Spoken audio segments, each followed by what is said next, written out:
Mbola tsara atsika vahoaka malagasy jiaby.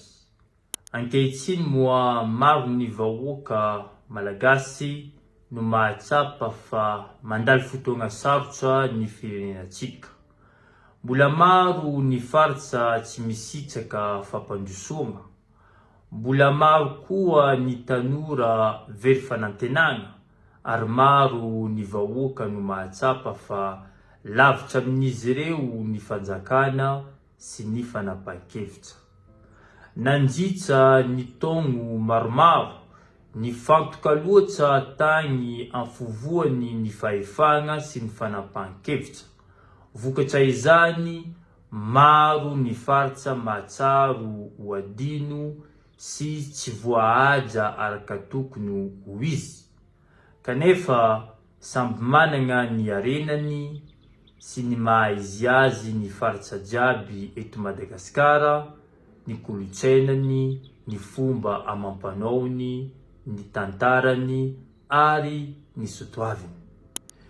Izany indrindra no antony lehibe nanangananay mouvement politique vaovao antsoina hoe Mouvement pour l'État unitaire et plurinational de Madagascar.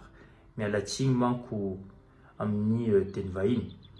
Tsy mouvement fizarazarana izy ity, tsy mouvement ampisaraka ny malagasy, tsy mouvement anohitra ny republika, fa mouvement iray mitady fagnovana, ampahenjena sy ampilaminana mba ananganana Madagasikara miray, matanjaka arakaiky kokoa ny vahoaka.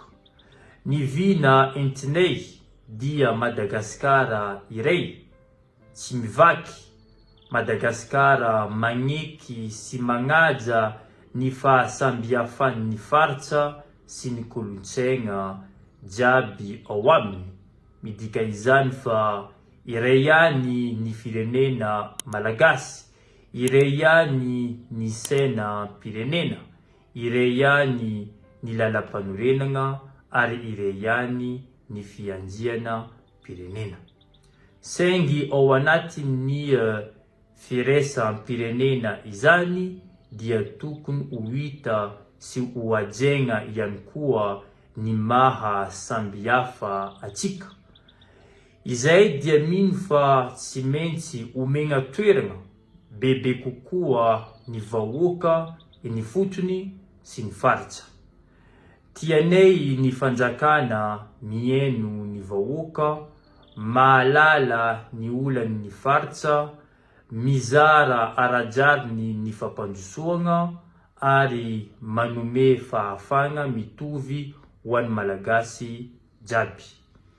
Tianay ny ahafahan'ny faritra mandray anjara bebe kokoa amin'ny fampandrosoana azy, amin'ny fanabeazana, amin'ny kolotsaina, amin'ny tontolo iainana, amin'ny toe-karena ary amin'ny lafin'ny sosialy.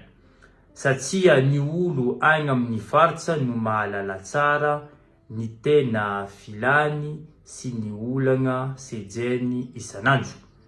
Tianay koa ny ampiverenana ny asin'ireo ampanjaka amin'ny maha-piaro ny fihavanana sy ny soatoavina malagasy azy ireo. Tsy hisolo ny fanjakana izy ireo, fa hanampy amin'ny fampihavanana, fitoniana ara-sosialy ary fiarovana ny kolotsaina sy ny fomba amam-panao malagasy. Ry malagasy avana, tsy afaka handroso i Madagasikara raha mbola misy ny tsy fitoviana. Ny firaisam-pirenena marina dia tsy avy amin'ny fanerena, fa avy amin'ny fifanajana sy ny fifampienoana. Izay dia mino fa rehefa hajaina ny faritra jiaby, rehefa reny feon'ny vahoaka malagasy jiaby, ary rehefa mizara arajary ny fampandrosoana, dia voatena matanjaka ny firenenantsika. Izany no tanjony ity mouvement tsika ity. Madagasikara miray, Madagasikara mandroso, Madagasikara magnaja ny kolontsainany, Madagasikara akaiky ny vahoakany, ary Madagasikara ahitana rariny sy fitoviana bebe kokoa. Miantso ny malagasy jiaby izay mba hiara anjara amin'ny fanorenana ny hoavin'ny firenena, satria ny hoavin'ny Madagasikara dia tsy ho an'olombitsy fa any vahoaka malagasy jiaby. Aoka atsika iraina, aoka atsika ifampieno, aoka atsika hiara-nangana Madagasikara, menjika kokoa ho an'ny taranaka ankehitriny sy ny taranaka ho avy. Ho ela velogna ane i Madagasikara.